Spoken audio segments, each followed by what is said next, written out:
Hello, everybody. If you don't know me, I'm Toby Harper, Deputy Director of Hen Press. I am so happy to be here. So happy to be here celebrating Kate Gale's book launch with The Loneliest Girl. More specifically, The Loneliest Girl and her friends, who we're going to read first. So we are going to be hearing today from Koertge, who is the current Hen House Laureate. And then Douglas Manuel, who I think is going to be the future Hen House Laureate.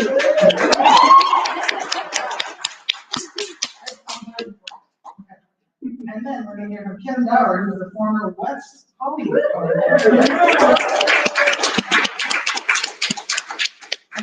now, if you have forgotten, silence your phones. This is a hybrid event, so we want to have a nice experience. I also just want to say, if you want to support Red Hen and other events like this, please see the development team in the back. We're handing out free books for donations tonight. I'm really excited for The Loneliest Girl and all of her friends. So please welcome Koertge at the front.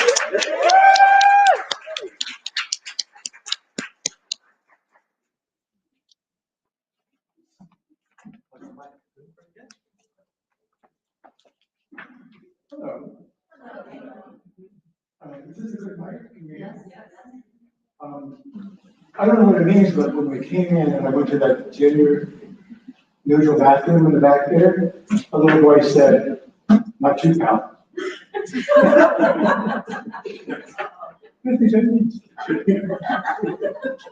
Thank you. Good audience. Kate invited Doug and invited me and invited Kim to read a couple of poems before she reads. It's just wonderful to be back in the Hen House again and to see a really wonderful crowd, all of you on your feet and all of you writing books. I know you will. The first of my two poems is a poem, it's a revisited fairy tale. The heroine of the poem is Gretel. No one thinks much about fairy tale characters when the story is over. Hansel and Gretel seem to go on forever as children. But that's not my thought about what happens to fairy tale characters. I imagine that Hansel and Gretel got older and older through their teens, 20s, 30s, 40s. And something happened to separate Hansel and her beloved brother. So this is my idea of how she might be in her middle age. Gretel enrolls in night school, a creative writing class. There are other women in their 50s. One of them keeps pointing her expensive breasts at the teacher. One has crazy hair and a pentagram. They're nice enough, though. Gretel likes to stick with the young people, and ever since she read her poem called "The Moon is Having Its Way with Me," they talk to her. The girls treat her like a mom, spilling all kinds of secrets. And their idea of an endearment is to give her a joint or two in a secrets box. Gretel likes the class. The teacher is bigger than she expected, strong like a woodsman. And she's sorry when he hands out the last poem of the day. At home, she sits in the window seat and smokes. The marijuana makes her sleep, but before that, she feels, and she learned this word in the community college, she feels phantasmagorical. The moon is either there or she knows where it is. The forest fills her little yard. The trail of white pebbles leads God knows where. She lets herself cry once a week, and this is the time. "Oh, honey," she says, "I miss you so much."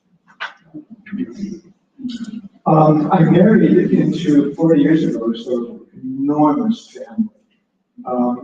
I think I have 203 nieces, and all of them are selling Girl Scout cookies all year. So one of my nieces shows up on on Halloween, dressed in her uniform as her, costume, and her little girlfriend has she's a space girl with green makeup and a little antenna. And the picture of those two girls stuck with me. This is how poets work anyway. You just keep your mind open and be available.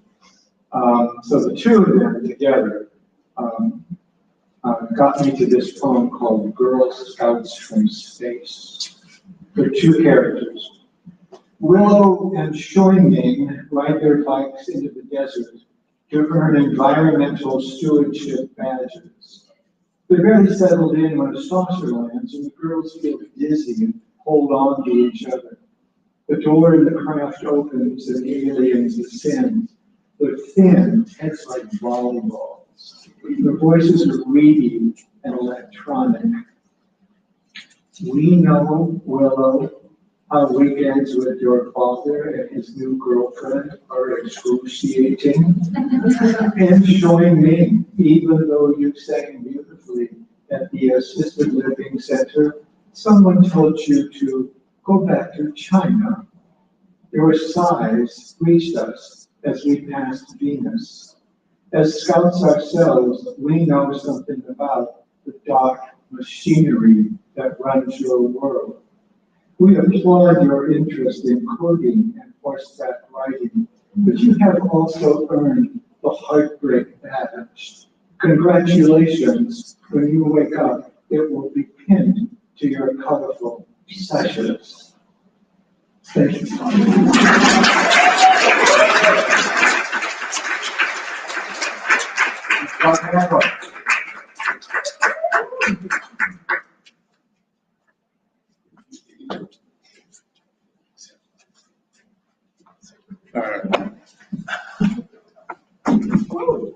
If I would have fallen, all y'all would have laughed, right? You would have. I mean, I would have had to too. I foreseen it happen. I'm just so excited to be reading tonight. Honestly, goodness, I think it's 4 years ago now. Kate really changed my life. Being a part of the press just means so much to me, and I've done so much for my career. So to be able to celebrate, honestly, her special day with her tonight is just really meaningful. And to see Ron and Ken getting this good as well. So just all good things, and to see all y'all being out in the real world, all friends and everything, just really feels good. I think I'm gonna read two poems just in and out. Let's get to Kate, get to the awesomeness that is her new work. I just really am so excited. Seriously, let's give it up for her. I think I'm gonna read from my upcoming book, Trouble Funk. What you need to know pretty much is just that it's kind of serves as a prequel to Testify, where I'm imagining the world in which the speaker testifies parents got together. And my father was a DJ in the late 70s and early 80s. So I decided to name each poem after a song he liked to sing. So each poem is going to be a song title and then a year of narrative action. So that's when you'll know what's happening. So just going to read two of them and then get out. Thanks, guys. Let's Get Small, 1986. Same scream since the night before. She's locked herself in the bathroom. He holds up the bathroom door with his back. Today is her birthday. Another job gone, the song of another woman all over his lips. Caught, she could taste it. She screams, he screams, they scream. They scream, he screams, she screams. She screams, he screams, their scream. The same scream they began with. The same scream they'll end with. But really it's older than that, deeper than that, and oh, so black. The same scream since the Middle Passage, since slavery, since Jim Crow, since Reconstruction, since Great Migration, since redlining, since civil rights. So many screams, slicing love. Music, the stitches, forgiveness inside a drum. He walks to the record player, puts on their song, the times 4/4, hard on the downbeats, staccato. Something to dance to, something to survive through, something to die to.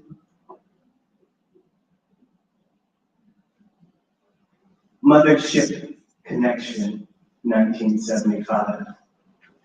Shout out to the Parliament.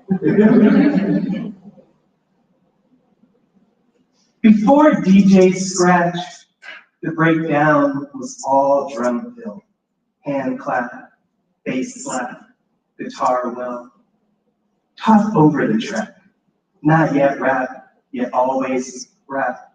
Is funk, is rock, is blues, is jazz, is ragtime, is work song. In short, is black, always black on both sides, black all the way down, black on black on black on black on black. The same strange sense. He places acid on her tongue. You sure it's okay, she asks. Lies asleep on the tip of his tongue, always and forever. Don't wake them, she must never. Bell bottoms crowning platform shoes. The groove moves Denise and Damon, puts on the crown as God. Late afternoons under the moon, bedrooms, them in the dawn, wet from sweat, same bed, same breath on the same riff. Pawns of acid trip, pawns of music of forget, but not the first time, but not the last either. The whole summer they fell through a sonic drug buzz. He spins, she assembly lines. The Midwest song, the factories and dance halls. We're hiring, she says, if you ever want a real job.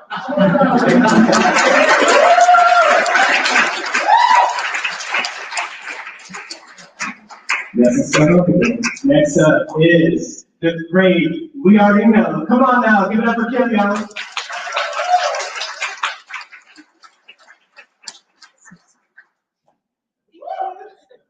Beautiful. Am I gonna fall? That's what I'm standing here. Oh, some scary little steps. Hi, everybody. Hi. Hi. It's so great to be here, and an honor to have been asked to present. That's what we're doing at Kate Gale's launch signing. So,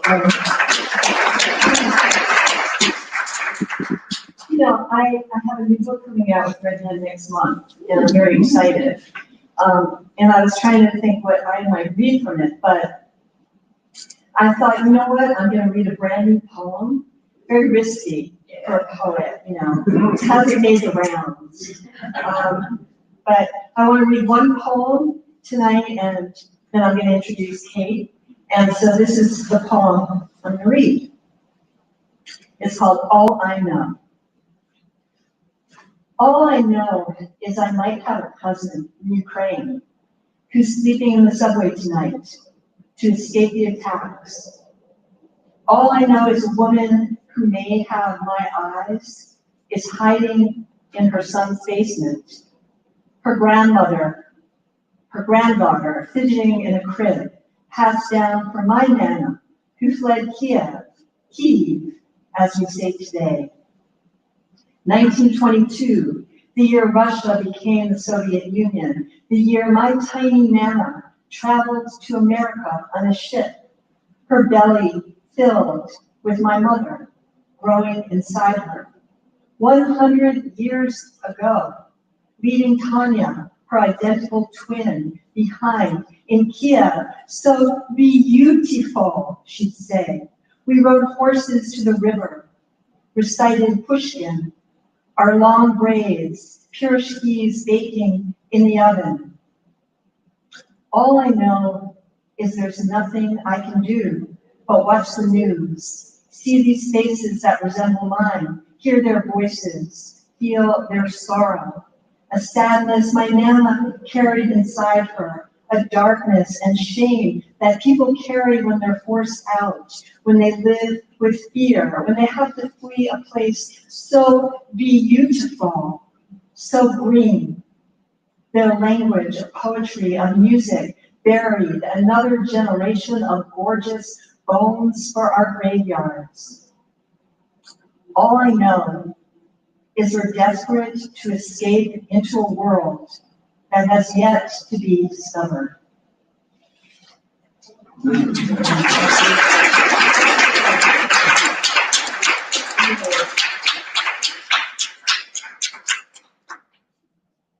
So hi everyone. So, you know, I don't like to write an introduction for someone, but I thought that I might go like off the rails introducing Kate. So I thought you'd better have a serious introduction prepared because, you know, I just want to say I love her and she's so beautiful and amazing and magnificent and her poetry is so wonderful and you're going to be so excited to hear it, but that's really not a good introduction. So I'm going to read my introduction. Forget what I just said before because that was just too lively. Kate Gale is the greatest champion of literature and of writers and poets that I know. As co-founder and managing editor of Red Hen Press and editor of the Los Angeles Review, Kate spends her time nurturing, editing, and promoting writers, creating a literary community in her beloved Los Angeles, and constantly seeking out new, exciting talent. One has to wonder when she has time to have published 7 books of poetry and 6 librettos, as well as teaching in the low residency MFA program at the University of Nebraska in poetry and fiction and creative nonfiction, and in Ashland, Ohio MFA program. See, one has to wonder. See, I wrote that. One has to wonder. But she found the time because poetry is her first love and what she devotes her life to. Her latest book, The Loneliest Girl, that we are here celebrating tonight, has been called a testament to resilience. These are poems that sing the world of song inside pain in a call for gentleness, for a meditative empathy toward the lonely girls in the world whose strength should inspire the searching of our own souls for what hurts us. As we see in these poems, the courage a lonely girl must have to build the will to live. To put it simply, these new poems will knock your socks off. Ilya Kaminsky, the brilliant Ukrainian-born poet, and if you know Ilya, you know his work, this is the highest compliment from one of our greatest poets. When I open a new book by Kate Gale, I know right away there will be bravery. There will be a new take on mythology.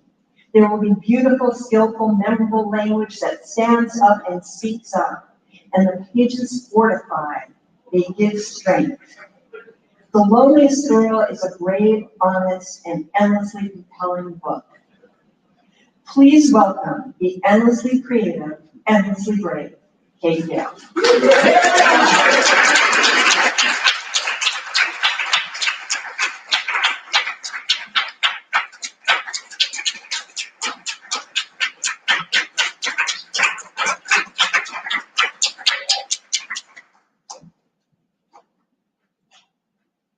So, I thought for this reading,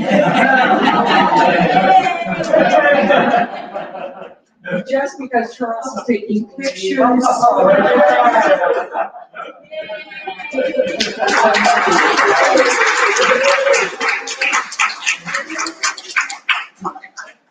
I think some people were worried about the umbrella gods, but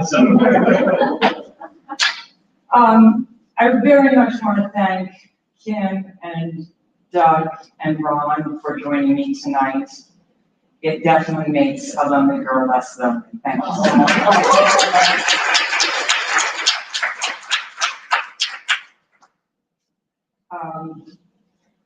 So, you know, a lot of people when they're working on a book will say, no, I kind of was thinking about one subject, or I collected all the poems I've been writing in the last few years and kind of mashed them together and saw which ones fit.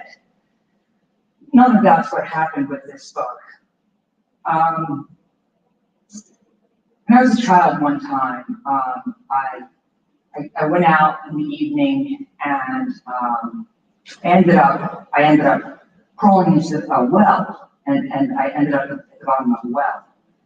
And at some point, I realized very late that they must know that I was out, and they must have decided to just leave me out all night. And I waited for the moon to come out, And it did, finally came out. It was a long night. And that's what writing this book was like. A long night at Father Love. I'm going to start with the first poem in this book. It is based on the 10 dueling rules, which is based on the 10 rules of Koertge. There are 10 things you need to know to be a woman. 1, when you're young and the little boys say, "Let me see you pee," you need to say no. They want to see under your dress. Bad things can happen. They come for you. When you're in school and the other girls laugh at you because you're dressed like a half-wit, don't expect your mama to care. She'll laugh with her sisters, with her mother. They'll all laugh at you. They're laughing right now. They come for you. When you grow breasts and the boys say they just want to look at them, they don't mean it. They mean they want you to undress. They mean they want to have sex with you and then with someone else and then with someone else and then with someone else. They will tell everyone how easily you slipped off your blouse, unhooked your bra, stepped out of your skirt. You thought it was love. They thought you were easy pickings. They come for you. In college, at the parties, if you have a drink and then another, his penis will slip inside you, and if you have had too many drinks, so many penises will slip inside you. It will be a party of penises inside you, a memory of penises, a throwdown of penises, and you'll try to stand afterward, you'll try to walk, you'll hear them laughing. They come for you. You move to another state and start over. You date doctors and lawyers who are taken to the country club where the fancy men put their hands on you. They take you to high-rise hotels where they rope you in exchange for dinner you put out. You are popular. They come for you. You get a job. You ask the women in your company to help you. You want help meeting important people, making connections. The women will not help you with anything. They sew the scarlet A to your blouse. They come for you. You get married and then you get a divorce. You hope the women will invite you to meet their single friends. They do not want you alone with their husbands. They don't trust you with their boyfriends. When you try to talk to their men, they come for you.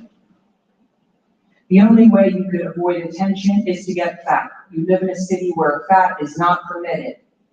For a few years, you let yourself get a little bit fat, and you have a few more friends. You have a fat boyfriend.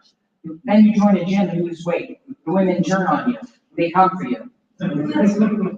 You could become religious, talk to God, become a Jesus lover or a God follower, and there in church, maybe the other women would like you. The other men would assume you aren't about sex. Don't people pretty much stop having sex once they join a church? You attend church one Sunday. Everyone can see you are fake. They come for you. You are a motherfucking skinny ass bitch.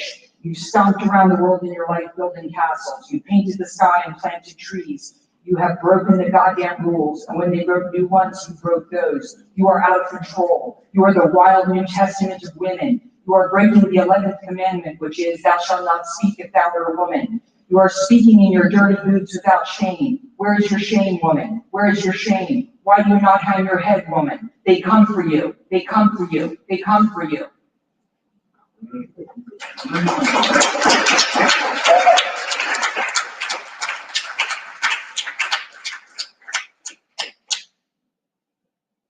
One movie poem in this book, I like to think about Westerns and what are the men doing in the Westerns? What are the women doing in the Westerns? Here we go. Men push back the women, take the horses. Women rake leaves, fill pails of water, stack wood. Men ride off, row shallow boats, sail big ships. Women crowd the marketplace, buy ribbons. When the men come to a new town, they demand food, drinks, beds, music, stories. The women provide all this. The men take their stories to the next town and sell them, sleep with new women, eat their food. Men thrust feet into booths, walk all over God's world. Women corral their children, teach them to read. Women plant roses and summer squash. Men buy roses for other women. We cry along the riverbank. Give us roses. Give us stories and books. Make us sing. The men ride by, laugh, pause to see us wet, stooping to wash linens and catch fish. We wave them on. Don't stop and stare, we say. Your bridge is air. Give us something we can taste. Give us darkness between your legs, they say. We're all darkness, we say. We're nothing but darkness.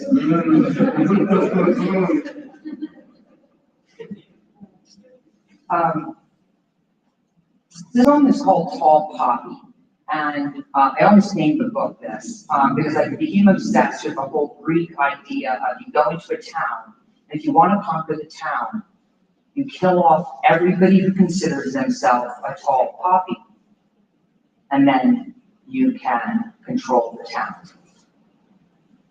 She walks around with her head in the air like she's somebody. Who is she? She came to town, built a library. Who cares? Who needs a library? We have our own books. We have our own parties. She's never invited me to one of her parties. Well, she invited me once. Once I got there, she never talked to me, never offered me a glass of wine. Her brain must be a crowded little place telling her, you're terrific. She's fallen flat on her face now. She'll be down for a while.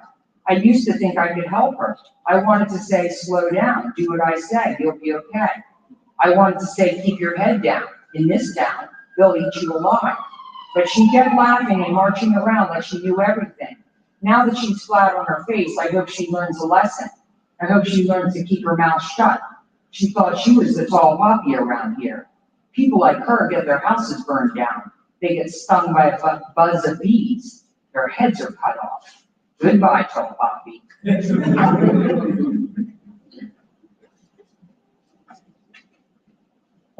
So this is called wound care.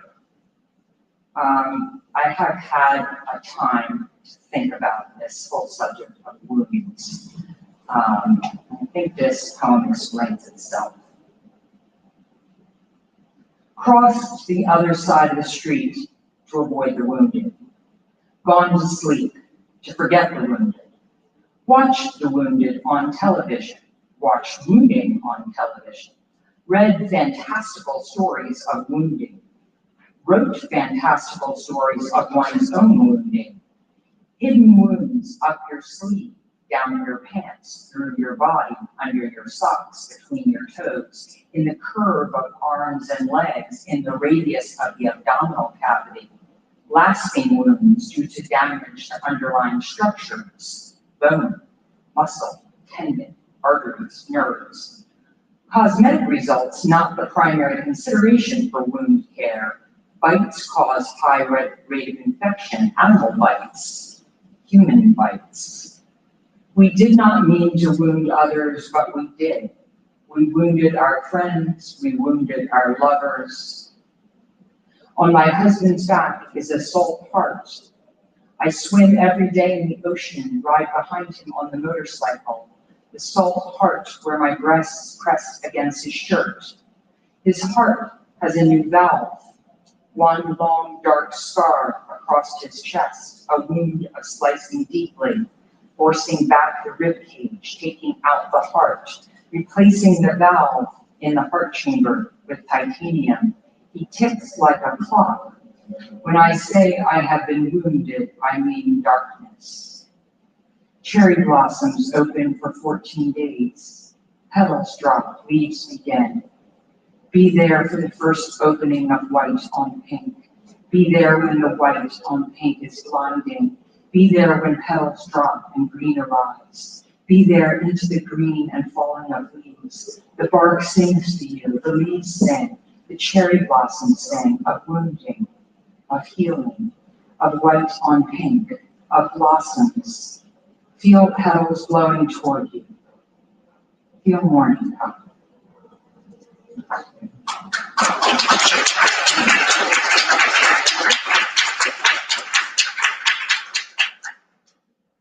So there's a lot of poems in this book about Medusa, based on Medusa's point of view. This is Medusa's point of view. Maybe it's a lot of women's point of view. Snakes in my hair. I wish I weren't so fat. Beauty would shield me. I wish I made more money. I'd have walls and greenery. I want to be the center of someone's universe. The cave is cold. I want someone to lick me. The walls are wet and slimy.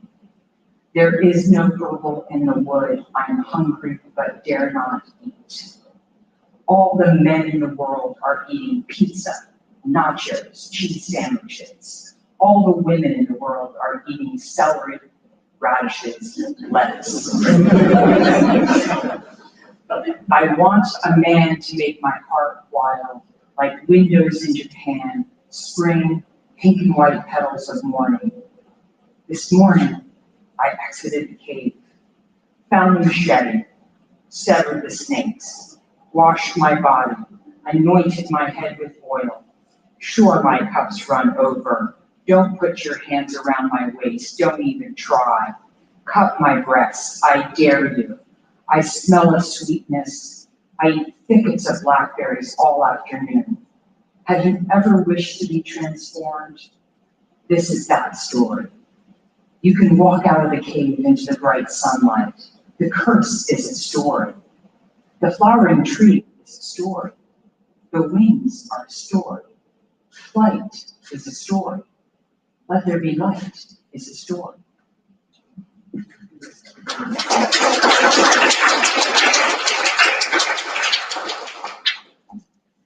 So 2 last poems. This one, if you decide, ooh, I like that poem, you could also listen to Gale singing it on YouTube.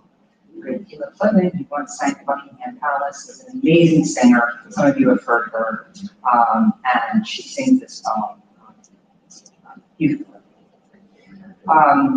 So this is the poem that really tells the story of this book, which is the story of Medusa. Obviously, many of you know the story of Medusa's head being cut off, and that head was used, of course, to kill the Kraken. But the story before that, the story that somehow gets missed for most of us, is that Medusa was this very, very beautiful virgin. She was in the temple, and she was raped. And having the head of snakes and being put in a cave was a punishment for rape. So this is that story. Those who loved Medusa. You, Poseidon, came to me in the temple. I laughed at suitors, men in love. You said I was a thing of beauty, a cup for love. You smashed the cup, you poured the wine. In Athena's temple, you raped me on the floor. My eyes met Athena's, she found me guilty. After the rape, I gathered myself in blood. Athena whispered, I curse you. Athena said, you wore red, your skirts rustled, you smiled. Your hair will rustle, your face will be unforgettable. Your silky hair will be snakes, your voice a hiss, you are a creature. Carry this story forward. Rape is the fault of the victim. Carry this story forward. The female turns the key, opens the door. You raped me in the temple. I am that thing. Hold my head aloft. Laugh for generations. Don't stop laughing until Medusa is synonymous with death. Turn me into that thing you fear. Make me monster. Make me creature you fear in the dark. You fear the thing in the dark. Wet, ripe, swollen, waiting for pleasure. That thing demanding. Fear the woman with her own snakes. Men kept visiting me in the cave on the island of Sistine. Men kept visiting the cave. It isn't true they all died. Imagine the men who entered the cave, found love in the dark. Imagine the men who braved the forest, found my lips. Imagine the men who found my lips. So the last poem in the book is called Stumbling Toward Grace. I've written a couple of these poems in which I'm talking to an imaginary therapist. For any of you who are listening to this poem and have actually been in therapy, God bless you, you might listen to this and think, wow, this woman has no idea what therapy is like. I actually have never actually been in therapy, but I like to imagine what therapy would be like. This is me imagining what therapy would be like. Stumbling toward grace. Are you thinking of killing yourself? I'm not sure. I don't think so. Would you like to go on living? No one wants me to live. No one. Okay, my husband and children want me to live. No one else. Well, not that you mention it, I have 11 friends who want me to live. 11's a good number, so you want to stay alive for the 11 people.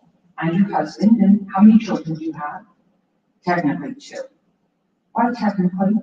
I have 2 stepchildren who are adults, they may want to live. But your husband and children definitely do. Absolutely, no doubt, I swear on it. Of course, my husband is sometimes annoyed with me, but he still wants me to live. Good to hear, he wouldn't want you to end your life. No, it would bum him out quite a bit. He'd cheer up after a few months, of course, he'd be out dating, he'd find someone easier to deal with. Most women are easier to deal with at first, but then they don't turn out to be whiners. Of course. So you are going to live, probably. Things are bad now, but they might get better. In the meantime, 2 children, 1 husband who's only sometimes annoyed, and 11 friends, and you have a dog. Yes, a great dog, Jasper. I'd stay alive for the dog alone. That is good to hear. So what happens? Can we talk about it? We're supposed to listen and act wisely. I did neither. And then a number of people wanted me dead. I see, but they didn't actually come after you to kill you. No, they just wished me dead. What you want is what matters.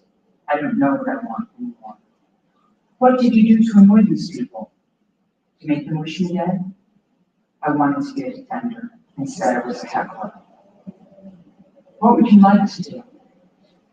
I have this one life, to build the cathedral of the soul, to rebuild mine like a small chapel, a single flower, a bell, a boat, a slip of paper with one perfect poem, a singular line of prose, knees on the ground planting a row of corn, trembling ascent to the pyramid, a bird, a grape, a perfectly poured cup of tea. I have my life to work on this single thread. There's unrestrained stupidity, and there's grace. In my dreams, I stumble toward grace. Thank you so much.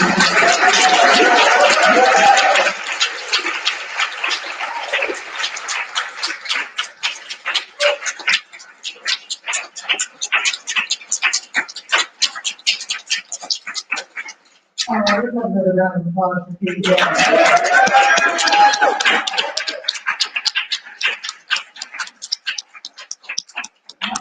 One more copy for Doug Manuel, Ron Koertge, and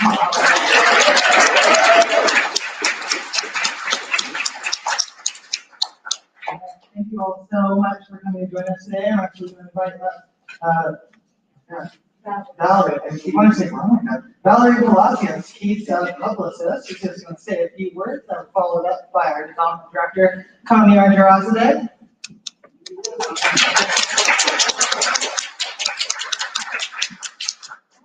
It's really nice to meet you. My name is Valerie Palacios. I'm an independent publicist working with Gale.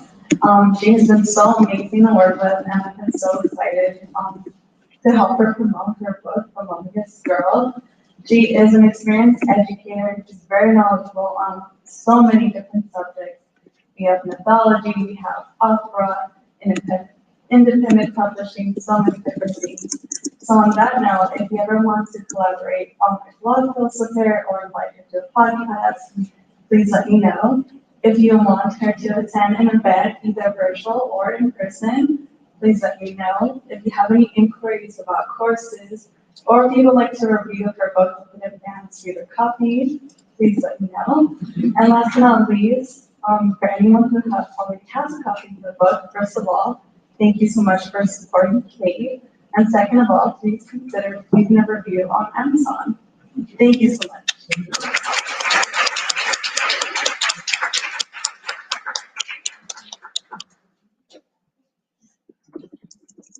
All right.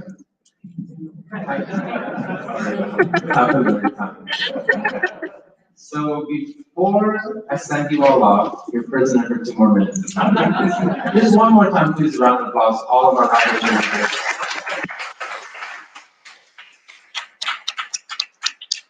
So, as Toby mentioned, my name is Kamyar, I'm the Director of Development here. We're developing Red Hen, as you see, right? We're back, we're all here together, the shells are new. No, but what I actually do, okay. What I actually want to talk about though is just what it takes to make Red Hen possible. This is a community effort. We have a board, we thank our board, we have a staff, you see them smiling and manning their stations, and we have a larger community of readers, supporters, volunteers.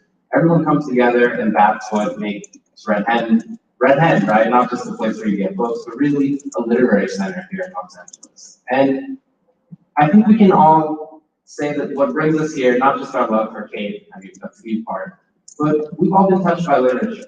You don't make time in your life for the literary arts unless at some point in your life you realize the written word can change you or has changed you. The reason that that's important is that we have to understand that we have to fight for spaces like this in Los Angeles. People like to say it's not a literary city. We're a testament right now that Los Angeles is a literary city. We're here, we're writers, we're readers, and that's important. The reason I'm saying all this is, however you can, we really do need you to support Red Hen and make sure that we can still be here as a space. COVID was really tough for us, I'm not gonna lie. It was tough on all of us individually, but for the arts community, it's been a big challenge. And I know we're out tonight, but it's not over yet. So I really wanna ask you all, if you can show up for us tonight, we'd really appreciate that. So there's one thing I wanna plug real quick is, we had a donor, Sarah Meehan, who said she will match $125 in monthly donations right now, at least through a year. So in the back, we have a development table right there. We'll send you home with a box of books if you sign up as a monthly donor. So I know, it's tough times for a lot of us, but if you can support right now, we'll give you some books to read, and you can just sort of know that you're part of this. And you said to your community, look, literature matters, and I want it to really thrive here in Los Angeles. People joining us on the screen, redhen.org, But seriously, I mean, jokes aside, just you being here is showing your support. We appreciate you for that. So thank you all so much. We'll be in the back development team if you want to support, and we hope to see you really soon. Really, really soon. So thank you, everyone.